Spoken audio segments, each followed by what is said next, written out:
All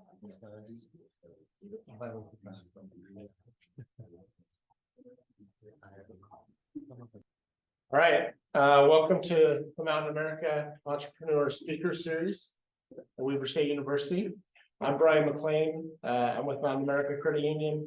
I was lucky enough to work with Kim on her lending for her building. We also have Rachel and Angela here from Mountain America. They're out here in the hallway. If you have any questions about banking or lending, financing, or any other question of how Mountain America can help your business or your goals to start a business, please ask one of us after the presentation here. Mountain America has been recognized as the #1 SBA lender in Utah for 2 years running here. We offer a full range of business products and services. These include business deposit accounts like checking, savings, and more. Lending options include lines of credit, SBA loans, commercial real estate loans, and business services, including merchant processing, credit cards, and more. Our team is here to help you succeed. Visit our table outside if you have questions, or if you want to pick up some swag that we might have. And then please stick around after the presentation for dinner from Chick-fil-A provided by Mountain America. So at this time, I'll turn over to Isabella, the student ambassador for the Hall Global Entrepreneurship Center, to introduce tonight's speaker. Thank you very much. So Kim Luke is the owner of Artistic Endeavors Dance in Salt Lake City. As a performer, Kim has toured the United States and Canada with 3 national Broadway shows and has taught master classes in dance and drama nationwide. Kim was an active choreographer in Boston and has received high accolades for her work, including Boston's Best Summer Stock Musical and a People's Choice Award for Best Dance Instruction of Greater Boston. With over 14 years of teaching experience in Boston, she has held the positions of Associate Artistic Director of the MJT. MJT. Can you tell me what that stands for? Margie something Toff. Okay.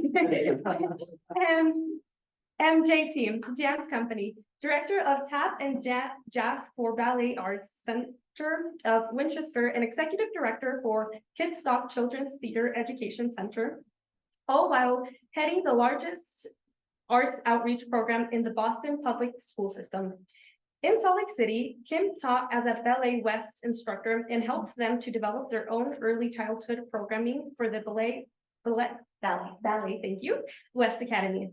For 16 years, Kim owned and ran Salt Lake County Parks and Recreation's largest recreational dance program. She is the founder of Turning the C in Cancer to D in Dancer charity and has been decorated with awards such as People's Choice and the Mayor's Award for Best Service. And with that, let's give a warm welcome to Kim. We can talk about her. Hi, my name is Kim Luke, and I am the owner of Artistic Endeavors Dance in Salt Lake City. I was voted Business of the Year 2022 by Mill Creek City, and am currently nominated by Mountain America Credit Union to be the SBA Women-Owned Business of the Year 2023. Yay! I have 365 students that I work with multiple times a week. I have a staff of 13, and I own a multi-million-dollar building located at 3820 South Highland Drive in Salt Lake City. I did this all myself. No partners, no investors. I have a degree in dance performance with no education in business, finance, accounting, marketing, computer science, or communications. I am honored to be here today at Weber State University to speak on the topic of entrepreneurship and to explore whether either am I super smart, super savvy, or super senseless. I plan to share with you my background, training, say yes attitude, and how I developed and sustained Salt Lake County's largest recreational dance program and then pivoted to build a multi-million-dollar state-of-the-art dance studio on Highland Drive, and my plans to sustain my business through time. I gave this same speech in November at Westminster College to the Utah Dance Educators Association. Because they were all dancers, they understood every term, reference, frustration, and achievement. My speech will probably hit very differently here tonight, but it is really the only story I have to tell. I grew up with non-traditional dance training. Gracie, my ballet teacher, was an alcoholic. In the small town of Dodge City, Kansas, it didn't really matter because it was the only dance school in town. She would sit by the record player smoking cigarettes and drinking beer and vodka. She would put the needle on the record player and class would begin. The record, which I danced to for 14 years, said, demi-plie, to bend, preparation arms, 1, 2, and off we would dance. Well, as time went on, my mother decided that I was going to be a dancer and that I needed more training than Grace Ann's School of Dance and the Gracettes. Fortunately for me, there were these things called dance conventions. Art Stone Re-Gold Dance Caravan, and they were held in Kansas City and Denver, only 6 hours away from Dodge City, Kansas. At these conventions, you were packed like sardines into hotel ballrooms, and you would learn dances that you would then perform the next year at your dance recital. Well, there I was in my brand new leotard that I had just purchased from one of the vendors out in the lobby, and I was ready to start my day of dance. Well, this man took the stage and started teaching. I instantly connected with his funky jazz style, and he quickly became my favorite teacher of the convention. There was a second teacher there that also made big impressions on me. She was a ballet teacher by the name of Jo Rowan, who was very quirky and captivating. I enjoyed her, but that big man stole my heart. 2 weeks later, off to Denver I went for a second convention. I didn't realize it was the exact same convention that I had just attended in Kansas City. But that didn't matter because that man would be there and I would get to take class from him again. Well, there we were, packed like sardines in the hotel ballroom, and he took the stage. Now, you have to know, I had been practicing his dance for the past 2 weeks in my living room, and I knew this dance inside and out. He started teaching the dance, and within the dance, there was this pause and then a ribcage thrust. Well, I was lost in myself and I hadn't realized he hadn't taught the ribcage thrust yet, and I just did it. Well, it caught his eye and he stopped the class. I was horrified. He parted the sardines and he said, "You, come here. Do that again. Do the whole thing from the top." Well, I did, and I killed it. That was my first just say yes moment.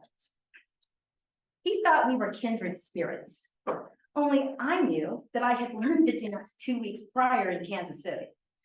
Well, he brought me into the teachers' session and had me do the dance for the teachers. He was showing them how you could flow one dance into another during their recital. As a thank you, he gave me a scholarship to his school in New York City. At the time, it was called JoJo's Dance Factory. Today, it is the famous Broadway Dance Center. For those of you that aren't familiar with the Broadway Dance Center, it is the biggest dance school in New York City. It is the school where all the Broadway dancers go to take class and where all the tourists from all over the world flock to take from the best teachers and dance next to the best dancers in the United States. And that big black man, the founder of Bach style jazz, was Frank Hatchet. So at age 14, off to New York City I went. I lived in the Howard Johnson's Hotel, and I took every single class that Frank Hatchet taught for 1 month. I soaked it up like a sponge. My look changed. My attitude changed. I was the only white girl from Kansas, no less, in this school of mainly African-American New York City dancers, and I loved it. I loved the culture, the city, the style, and my new African-American friends. One day during class, these people in suits walked in. I was very naive and had no idea what was going on. The posture of the class changed, and so I followed. I wasn't quite sure what was happening, but the next thing I knew, I was pulled out of the class and into an office with these suits and Frank Hatchet. The suits were from Paramount Pictures. They were casting a new movie. It was about an exotic dancer who worked in a steel mill. She had very little training, but big dreams of going to a ballet conservatory. Well, if you haven't guessed by now, that movie was called Flashdance. What a feeling! The third highest grossing movie of 1983. And I said yes. Everything was looking good until they found out I was only 14. My yes turned into a no. I had to be 18 because of the exotic dance scenes and sex scenes. They asked my mom if I could ice skate. Alex's friend in the movie was a wannabe ice skater, and they thought I would be perfect for that. She told the truth and said no. Remember that. She should have said yes. My non-famous self went back to Dodge City, Kansas. Now I was determined to be a star. And if I was going to be a star, I needed to perform. So I performed basketball halftime shows, talent shows, the Jerry Lewis local theater telethons. And then my big break happened. Worlds of Fun in Kansas City, Missouri was auditioning dancers. I was cast into their show productions department. 6 shows a day, 6 days a week. $450 a week to sing and dance. And I would have done it for free. $450 a week in 1983 converts to $1,261 a week in 2024, and I was 16. I couldn't spend that kind of money if I tried. So I just stuffed the checks into my underwear drawer and forgot about them. When my mother found them, she was furious. And that was my first and only lesson on business and accounting.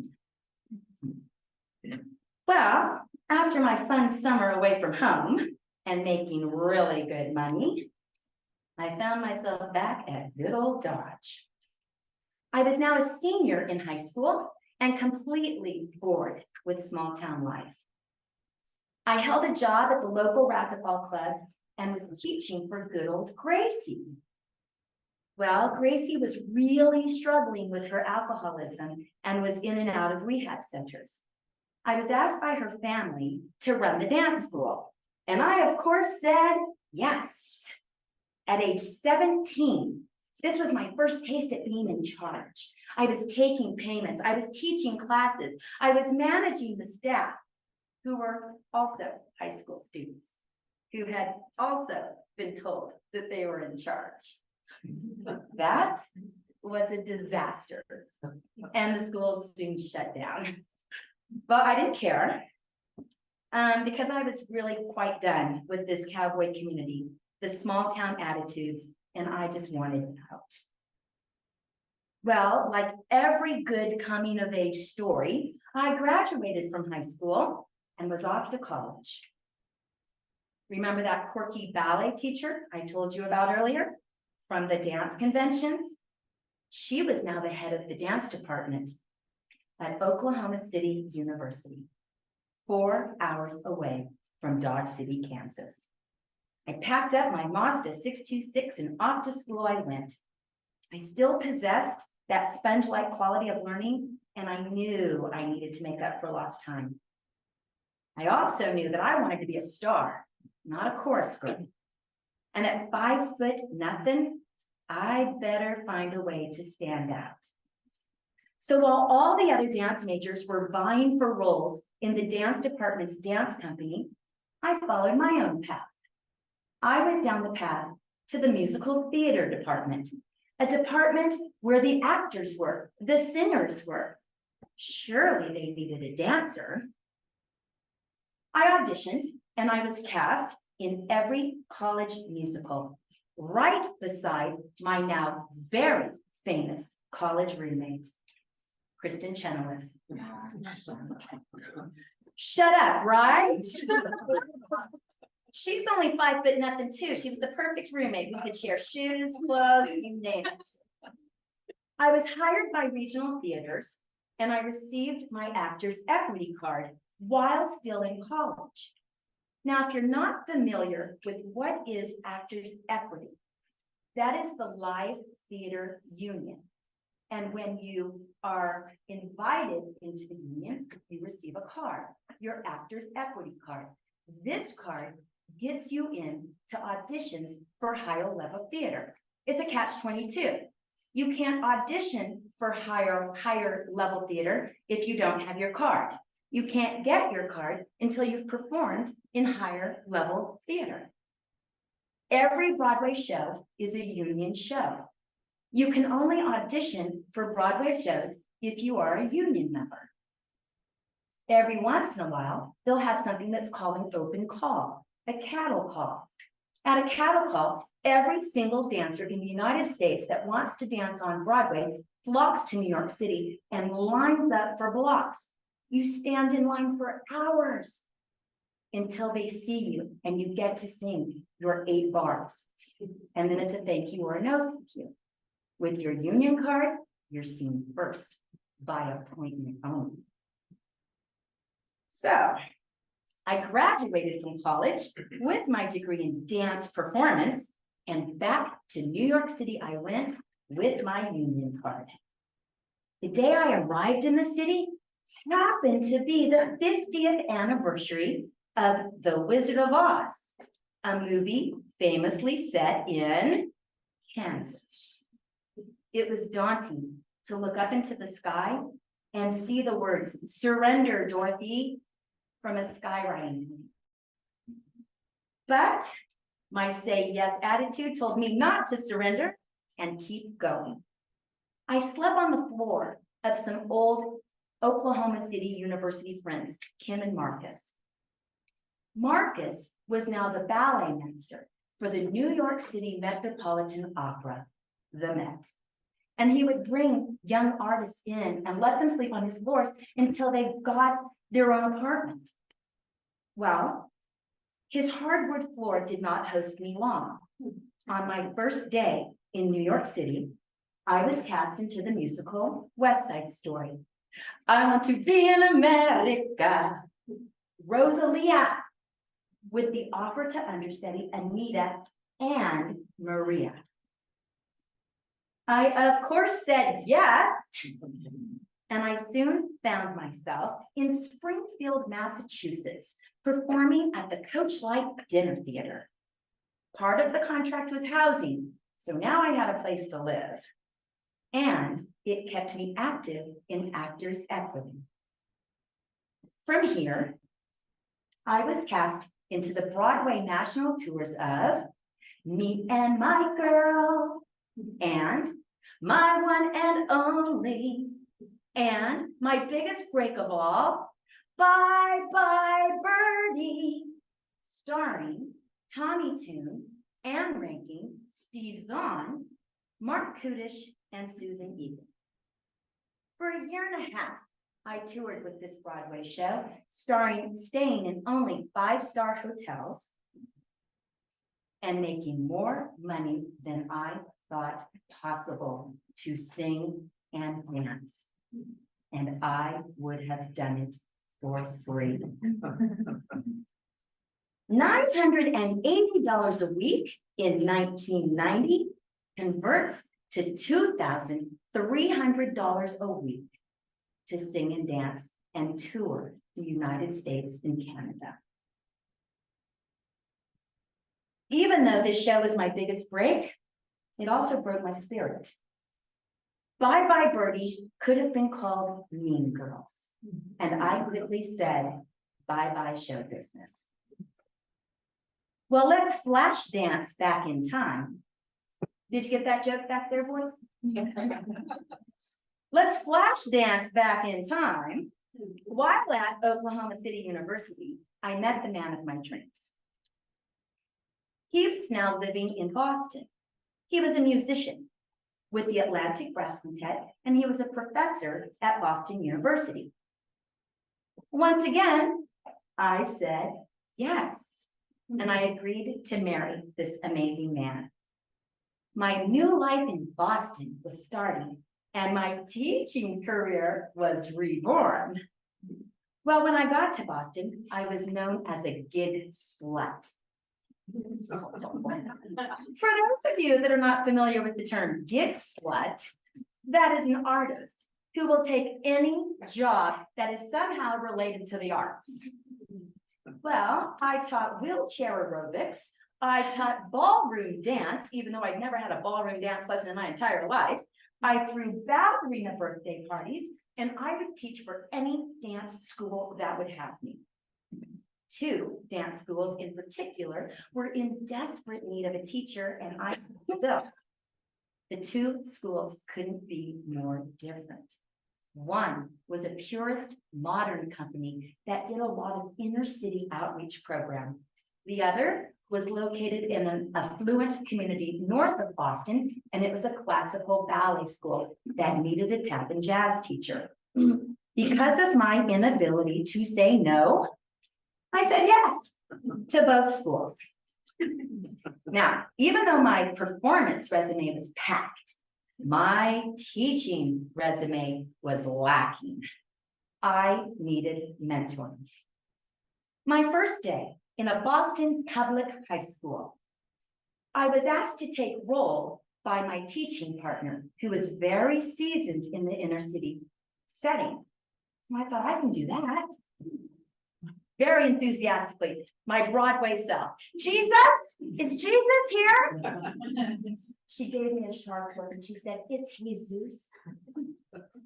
Well, the jig was up, and every single high school kid sitting in that auditorium knew that I was green as green could be. That didn't discourage me though.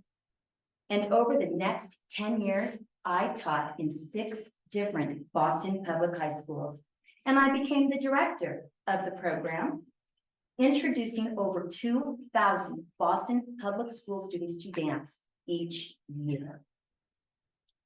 At the same time, I was teaching for this very classical ballet school in the affluent community of Winchester. The owner of that school, Debbie Boyle, was an incredible teacher, studio owner, mentor, and friend. I taught for her for 14 years, and I still process everything I do today with her because her knowledge is invaluable to me. Now, if you're still listening back there, boys in the back row, I'm sure you're wondering, well, how did you end up here in Utah? Well, remember that amazing man I married? He decided to go down a different path with his career. With my support, he started auditioning for orchestras and symphonies. His dad was the conductor of the Oklahoma City Symphony, and he was a famous 20th century composer. So it seemed very fitting that Jeff should take this path. Once again, I said, yes, let's experience something new. Well, he won Associate Principal Trumpet of your Utah Symphony, and out to Utah we moved. When we arrived, I tried being a stay-at-home mom to my two beautiful children, but I was terrible at crafts and I couldn't figure out what I was supposed to be doing all day. And pickleball was not yet invented. So I sent my resume to Ballet West, thinking, why not start at the top? Well, because of my public school experience, they hired me to teach in their I Can Do program, which is their inner city outreach program. If Salt Lake City has an inner city. Along with this, I started artistic endeavors. At first, it was going to be a multifaceted arts organization offering dance, theater, voice.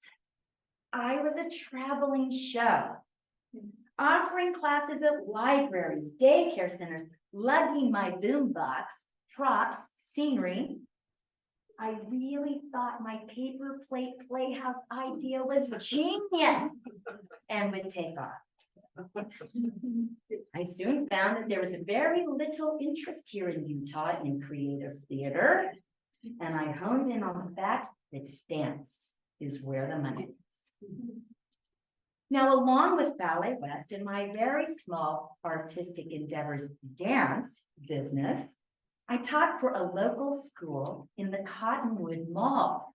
Remember when there was a Cottonwood Mall? When they paid me for a weekend of work with a wooden decor sign from Home Goods that read, to create, to bring into existence. I knew I was too experienced to be teaching for other people. But if artistic endeavors dance was going to grow, I would need to go all in. I would need to stop teaching for other schools and put all of my energy and talent into my own product. The question now was, where would I set up shop? The one thing I knew was I was not willing to lose money. I would still do it for free, but I am not losing money. So I kept the job with Ballet West so I would have some income, and then started to do my own thing. So how does one start up a business with no investment and no overhead? Because I had these two little kids, I often found myself at these beautiful recreation centers. Every one of them had a dance studio. Yet only at Holiday Lions in Dimpledale did there seem to be dance programs. Well, letters were written, inquiries were made. I learned, first, you have to be a legitimate business with a tax ID number. You'll need a logo. You'll need business cards and letterhead. You would need a criminal history report. And you would need class offerings, and you would need a flyer to advertise them. I also learned that Salt Lake County Recreation Centers, you don't pay a rental fee. Salt Lake County offers a 70-30 split, meaning all income that comes in from your program, they take 30% and you get 70%. Okay, let's say worst case scenario, and I only have one kid registered for dance class. At $10 a class, I would make $7 and have no expenses. This seemed like a really good option for a business startup. Plus, my father gave me $1,000 for my logo and letterhead. Well, Steiner Sports Complex, that's the recreation center up by the University of Utah. They gave me a chance. They were the first to bite. Back in 2006, Salt Lake County Recreation Department was very different than it is today.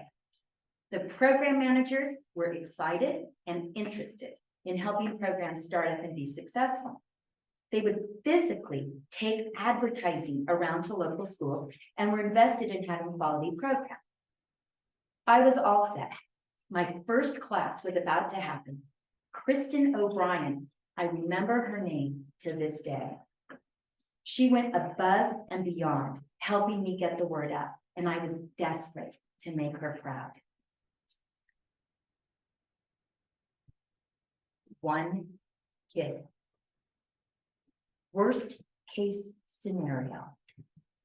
One kid registered for dance. Do I say no, I won't teach one kid? Or do I say yes? You guessed it. I said yes. The next week, I brought my daughter to class. She was too young for the class, but now I had two kids. The kid that registered brought a friend, and another kid registered. Now I've got 4. Well, that trend continued on. And within my first year at Steiner Sports Complex, I had 50 students. The next year, I happened to take my 2 kids swimming at Holiday Lights, and I inquired about their dance program. I learned it was no longer there. No longer there? Enter Artistic Endeavors Dance. I now had 2 locations and 150 students. Mill Creek City is tearing down the old fire station / library, and they're building a new facility with a dance studio in it.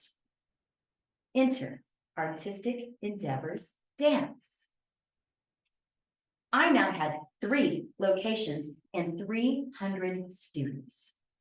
Still no overhead. Utah's largest recreational dance program was born. I offered ballet, tap, jazz to kids 6 months old through adults.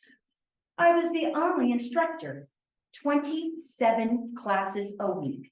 I owned it, I ran it, I taught it, I did it all myself. I even started a charity.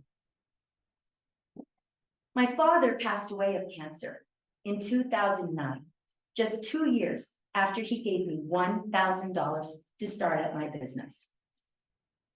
One day I was teaching class, and there was this little girl just sitting in the doorway watching.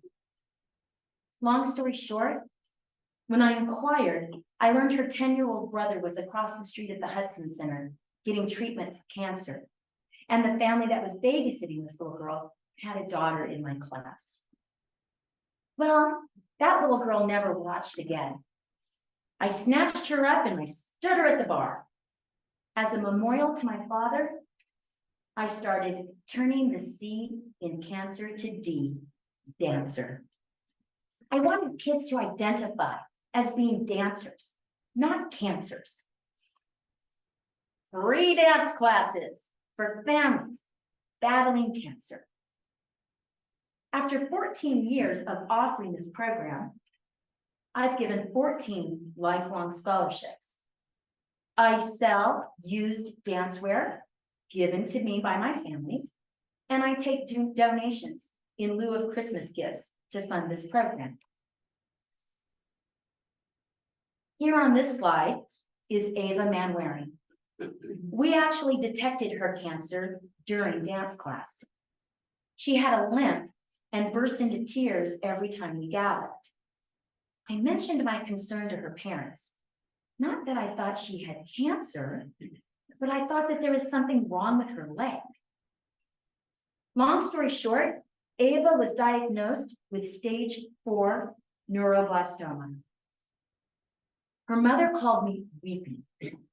I asked if I could do anything, and she actually said, "Can you come to our house tomorrow?"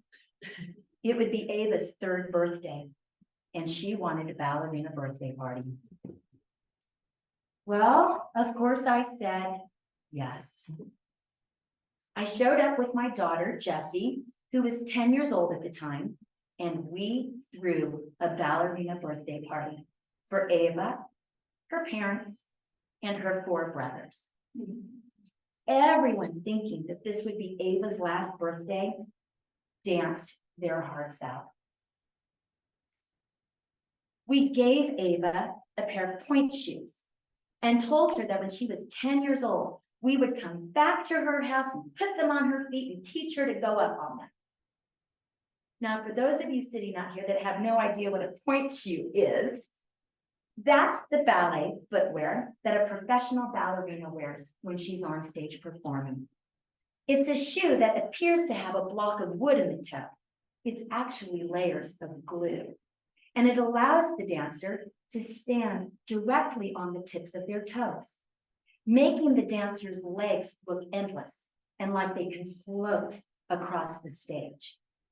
You don't put kids in pointe shoes until they are a minimum of 10 years of age and at a certain level of dance ability, because you can cause too much damage to the arch, the Achilles tendon, the ankles.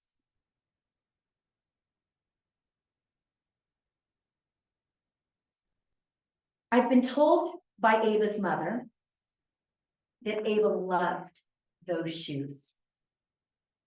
She would pick them up often, asking, "How many more years until I'm 10? The man-wearing family claims those shoes to be magical. They say those shoes are what gave Ava the courage to fight. Time passed. Ava was in and out of classes. I would stop by her house and read books to her about ballet. She fought and she fought and she fought. And I know you're hoping for a happy ending. I'm gonna give it to you. She is 13. She has beat cancer twice and still dances with me. And yes, she is on point. After years of grooming, yes, she is on point. After years of grooming my program and teaching and teaching and teaching, I was stunned to find out that all of a sudden I had 64 adults taking tap dance from me. They packed the studio. They requested performance opportunities. They videotaped me and started a YouTube channel.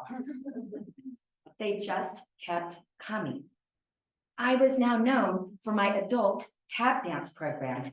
I was the founder of the Saltwater Tappies, all the way from Shirley Temple Square. Okay, boys, if you're not familiar with who Shirley Temple is, she was a childhood star back in the 1930s on the big screen, on the good ship, Lollipop. She often danced next to a black man by the name of Bill Bojangles Robinson. In 1930s, it was unheard of for there to be a black man in a room with a white child. They broke ground. So we honored her by our tagline, Shirley Temple Square. I don't need to explain Shirley Temple Square, do I? Okay, moving on. Last year, we had 84 ladies, ages 33 to 83, tap dancing their way into the hearts of the community. I taught and I taught and I taught. When my daughter was of age appropriate, she started teaching, and it was fabulous. No overhead, no cleaning. Salt Lake County did that. No handling of registrations. Salt Lake County did that. No respect. I was known in the dance community as a recreational dance program, not real dance. For 16 years, I fought that stigma and felt like I was starting to change the minds of local dance schools who were, let's face it, in competition with me. After all, I had 300 students that were coming to me and not to them. I was making more money than I thought possible. The only thing that had changed, I am no longer willing to do it for free. Then it all changed. COVID-19. Salt Lake County shut my business down for a year and a half. Other dance studios started to open back up, wearing masks and taping boxes on the dance floor and having each dancer stand and do their dance in their 8x8 box. I waited for the green light, and the green light never came.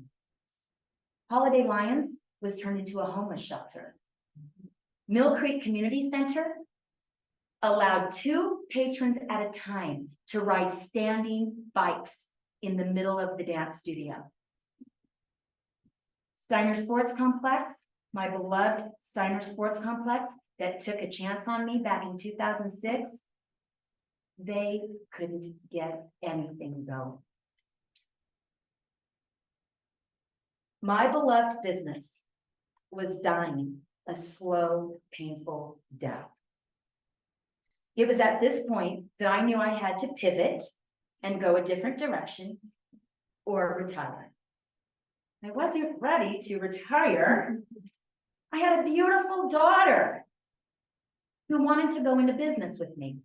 And I had a very expensive son who was going to Seattle University and playing D1 baseball, who then went to aviation school in Phoenix. Every one of those years at Seattle University, all the way through aviation school, was $100,000 a year. I made the decision to go all in and hold nothing back and see what happens. I was financially savvy enough to know that it was a better business decision to own real estate than to rent, especially since my daughter, who is only 20, wants to go into business with me. So I started hunting for a piece of property to buy.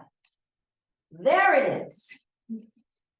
3820 South Highland Drive, 0.5 miles from my house, and centrally located between Holiday Lions, Mill Creek Community Center, and Steiner Sports Complex.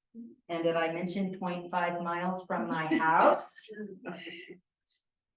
An old, run-down, seedy, drug-infested bar up for sale. My first plan was to retrofit the bar into a dance studio.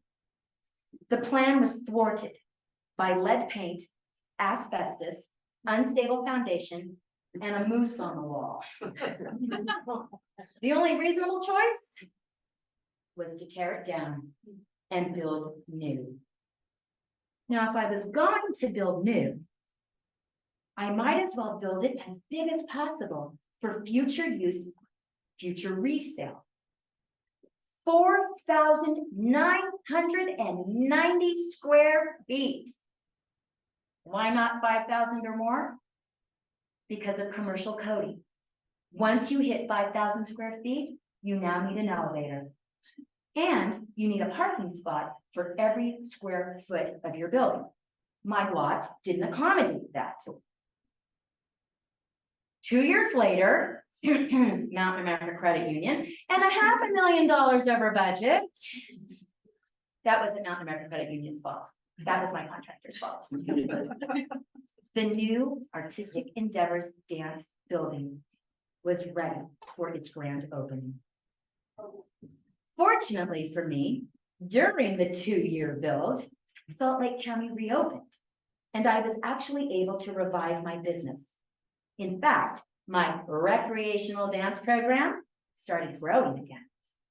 I would ask for additional time at the rec centers, and they told me no, stating, "We have to offer something other than dance," which made no sense to me because I was offering programming to infants, 6-month-old, parent-child classes, all the way up the spectrum to senior citizens. I was offering ballet. I was offering tap. I was offering jazz. And no other program had come back to Salt Lake County after COVID. I was the only existing program in all 3 locations. It just reinforced that the move to my new home was timely and necessary. Reviving my business during the build was crucial, and it allowed me to open the doors of my new building with 350 existing students. Now the daunting task of maintaining such a studio. I did this project all myself, no investors, and I'm a female, what would my plan be? Well, I can tell you honestly, for the next couple of years, I will be wearing many hats. Teacher, mentor, boss, receptionist, accountant, janitor, parking lot attendant. Apparently this week, I'm snow removal. I'm also a producer, I'm a mother, I'm a wife, and I try to be a friend.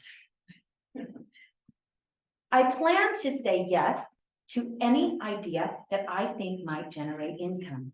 I plan to be flexible and in touch with the needs of the community and not get stuck in a vision that has no legs, such as my paper plate playhouse. Genius idea. I plan to hire great teachers and allow them to be great. In the words of P.T. Barnum, treat your employees like family. Families are forever. I plan to know and have relationships with my clientele. Seniors need physical, emotional, social. High school kids need training, but flexibility to do high school. Prepubescent needs competition and stimulation. Early childhood needs nurturing, parents need scheduling, and I need to learn to upsell everything and not feel bad about it. Will this plan work? Only time will tell. What if it doesn't work? That is always on the forefront of my mind. Always.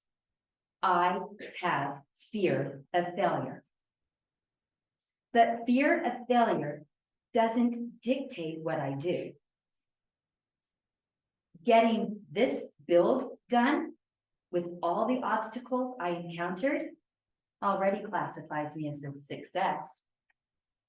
Owning property on Highland Drive in Salt Lake City classifies me as a success. Opening my doors on April 1st with 350 students classifies me as a success. Growing from a staff of 2 to 13 overnight, success. But will the school be a success? And what if it's not? What next? Is there a plan B? Yes! There is always a plan B. I can lease it, or I can sell it for a $3 million profit. I purposely designed this building for current use, but also for future resale or leasing. The way this building sits on the lot, there is a wraparound drive, a drive-through. That allows me to lease to all industries, pharmacies, banks, restaurants. I kid you not, this is written right here on the paper. My building could even be the next Chick-fil-A, which you're all having for dinner tonight after I finish talking. With the housing shortage in Salt Lake City, the focus is to only build apartment complexes. There is going to be a population boom, and the population boom is going to be young adults, not large families. So the driving force behind my say yes attitude to this project is that I can't fail. The school might fail, but Kim Luke won't. No matter what happens, I win. And that is a really good position to find yourself in. I would like to thank Mountain American Credit Union and Brandon for asking me to come and speak to all of you today. When I gave this speech at Westminster College in November, they paid me. What they didn't know is that I do these speeches for free. Again, my name is Kim Luke and I own Artistic Endeavors Dance located at 3820 South Highland Drive in Salt Lake City, Utah. Thank you. Do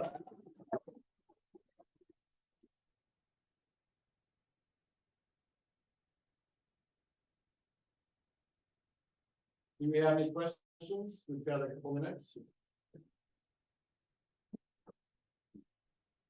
Yes, I know it sounds silly, but do you teach classes for young adults? I do. I still, at this building, I teach even more than I was teaching when I was teaching at the Salt Lake County. I still offer classes 6 months through adults. I still have Utah's largest adult tap dance program. I also offer adult ballet classes. For teens, high school, I offer leaps and turns, hip hop, tumbling, acro, but those are mostly for kids. For adults, I offer ballet, tap and jazz. I also have the Wild program in my building. Wild is the new invention of Zumba. They don't like it when I describe it like that, but I took the class and that's what it is. I also have Elevated Fitness is in my building and they teach bar method. Yes, Have you done anything with Broadway since then? no, No. I never performed again. Bye Bye Birdie. If you're not familiar, Tommy Tune is 6'6.5". And they did a play on size. Every single girl cast in that Broadway tour, and remember we toured that show for a year and a half. Every single girl was 5'4" and under. 5'4" and under dancers on Broadway are unheard of. The average dancer on Broadway is 5'6" to 5'8". So all of us dancers that are 5'4" and under, we're vying for the exact same roles. So here we were all in the same show. And oh, it was not fun. When I say it could have been called Mean Girls, if you're familiar with that movie, that's what it was like. And I just, it wasn't for me. So yeah, never went back to performing again. Yes, When did you open this studio? April 1st, 2023? 2023. Oh, okay. Yeah, it's brand new. Yes. This was great. I want to be you. What year, did you move to Salt Lake and what was the time period from when you started teaching? How long did it take you to grow to the point of owning your own business, of the home building? To my own building. Yeah. Okay. What was the time? Okay, if I get off track, redirect me. Okay, I moved to Salt Lake City in 2003. My daughter had just been born. She was 8 weeks old. That's how I can come up with that date. I was a stay-at-home mom for 1 year. Yeah, and then I started teaching for Ballet West. That must have been about 2005-ish. And I wasn't completely happy. Ballet West put me at the bottom of their totem pole. And I didn't like it. I was used to being at the top. So I started my own business in 2006. I was very happy teaching at Salt Lake County Recreation Department, and I did it for 16 years. The only reason I left Salt Lake County Recreation Department was because of COVID-19, when they shut my business down for a year and a half, when all the other dance schools, all the other businesses in the world were opening up. And I felt Salt Lake County had too many regulations over me. That's when I ventured out and opened this building. Plus my daughter, she didn't like the stigma of being a recreational program. She wanted, for people to look at us as real training. She said, Mom, with your background and your training, there's no reason why you should be fighting your reputation. Let's go out and have our own place. I'm like, I don't want my own place. I'll have to clean it. I'll have to snowplow. And yeah, that's what I'm doing now. But I did it for her. She's 20. She's amazing. She is my business partner. I will give her my school. I will give her my building. And so it seemed appropriate to buy a place rather than pay rent for another 50 years. So did I answer that? Yeah, can I ask another question? When you moved into your own building, did you change the price structure? Oh, yeah. Salt Lake County does not allow me to raise my prices. I didn't raise my prices in 10 years through Salt Lake County. To raise my prices, I had to restructure my contract with Salt Lake County. When you restructure a contract with Salt Lake County, they open up your job as if there's no one there teaching it. And if somebody had come in and undercut me, they could have just not signed my contract and given it to another dance school. And I wasn't willing to risk that. And so I'm like, well, I've got no overhead, I have no expenses, I'm the only teacher, I'm the only employee. So I taught for the exact same prices. What I did is a lot of dance schools will only allow like 12 kids in a class. Oh no, I had 20. And that's how I made money, is I packed the classes. I gave really good classes and I let a lot of kids take them and just kept the price the same. In fact, for many, many years, 10 years, my adult tap dance program was $5 a class. Now it's only $7.50. Only the adult classes, the young adults. Yes. As an entrepreneur, you talk about having to deal with everything from teaching to snowboarding. Yeah. As you grow, I would anticipate some of those things you might let go. Is that something you've sort of planned for? Are there elements of that you'll be sad to let go of, or that will be hard to let go of? I think yes to all of that. Since this is a college course, I'll be very open and transparent. My business expenses are $25,000 a month. If I can save to have my parking lot plowed, it's $300 for the plow to pull onto my lot. I snow plowed myself 5 times last week. If I could, would I hire somebody to snowplow my lot? You bet.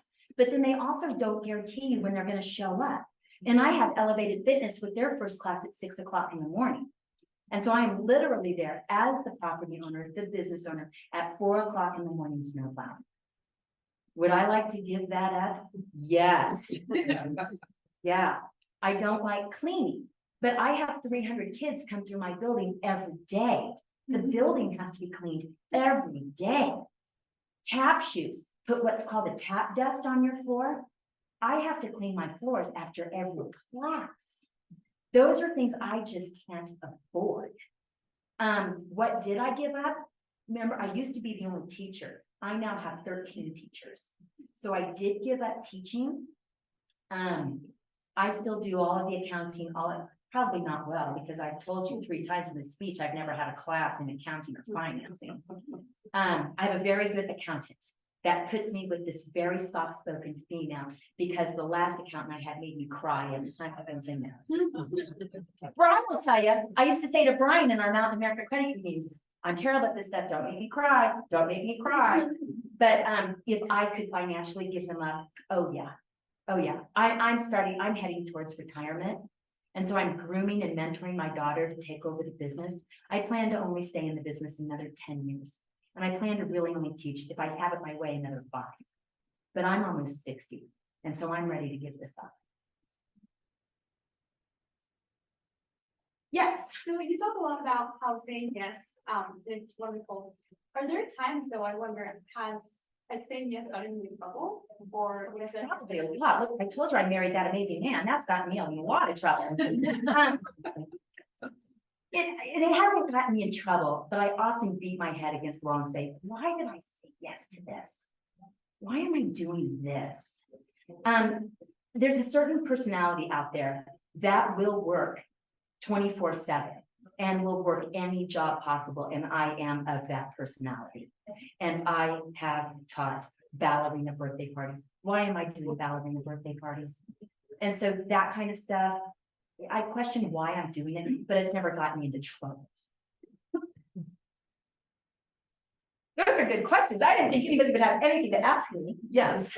So how did you decide about going like hiring like the first instructor? Like how did you decide that this is too much, I need to hire more people? Great And question. How did you go about hiring them? Great question.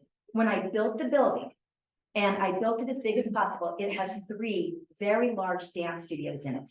I knew financially, the only way to be able to pay my bills was to make sure all 3 studios were running from 4 to 9 o'clock at night, and they needed to be packed. They needed to have 16 to 18 kids per class in all 3 studios at all times. Well, I can only be in 1 studio.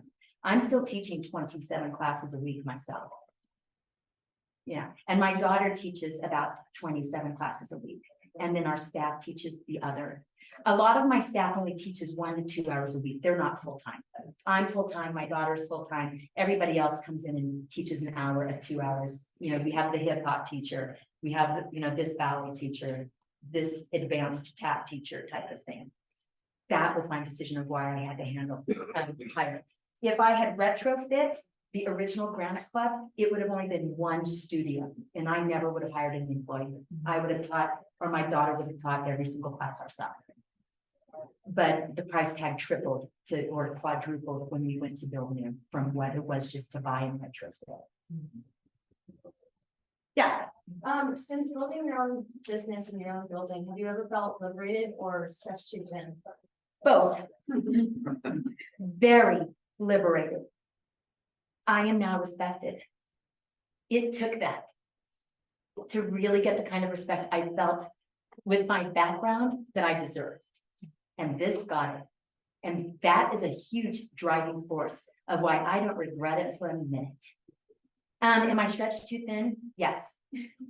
I work 80 hours a week now, where when I was teaching at Salt Lake County, I worked 27 hours a week.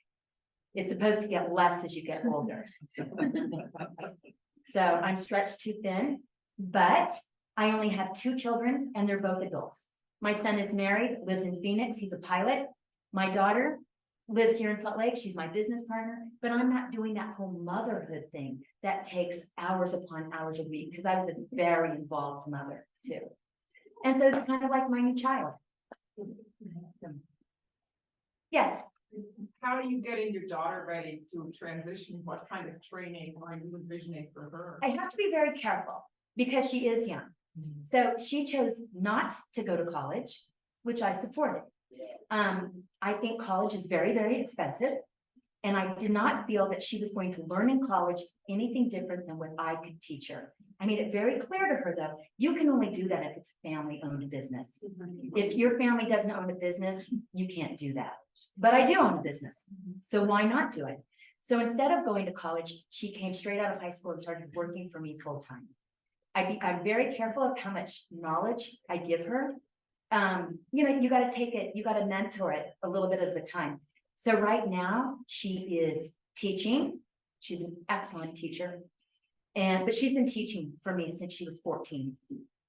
And she's cleaning. She hasn't snowplowed yet. But she locks up, she unlocks, she locks up. My next step, and we sat down for hour upon hour and we ordered 600 costumes last Sunday for our recital that's coming up in May. The next thing that I will be teaching her is the books. How do you keep books? And she'll have to start going to the accountant meetings with me and stuff and just sit in the background, but start to hear the language. She's been too young. She would have sat there on her phone and we would have gotten into a fight. So, you know when it's right to take the next step, but I've got 10 years. Yes. How do you know how much to pay your employees? I kind of know what other organizations pay.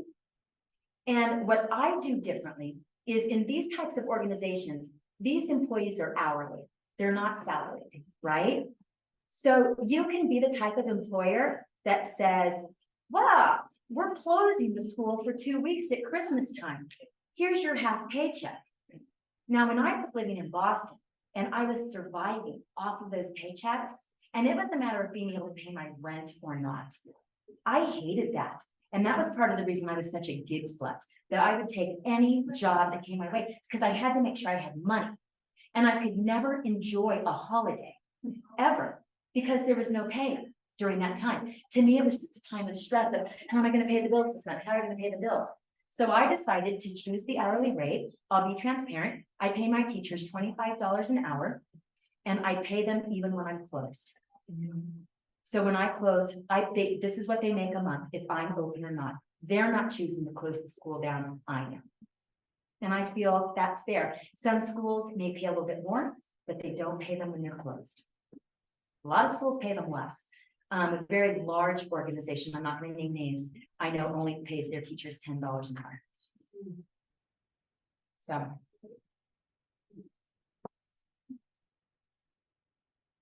Anyone else? Right. Oh. You still know Kristen Chenoweth? I do. Let me put it this way. When somebody becomes famous, they don't change, but their life changes. And Kristen and I were sorority sisters, we were roommates, we've done professional theater together. So we're friends. And when she comes to Salt Lake City, which is quite often, she tends to sing with the symphony about every other year. She did the big show at the Mormon Christmas holiday spectacular. When she comes to town, she clears me to come backstage. So I do go backstage and I see her and we act like we're the best of friends, but I only see her and talk to her whenever she's in Salt Lake. I have her phone number, but she doesn't answer. So I'm not really sure it's her phone number, but it is the number she gave me. But yeah, so if you were to say to her, do you know Kim Luke? She would be, yes, but yeah, she's never been to my house or anything. Very good. Well, thank you very much.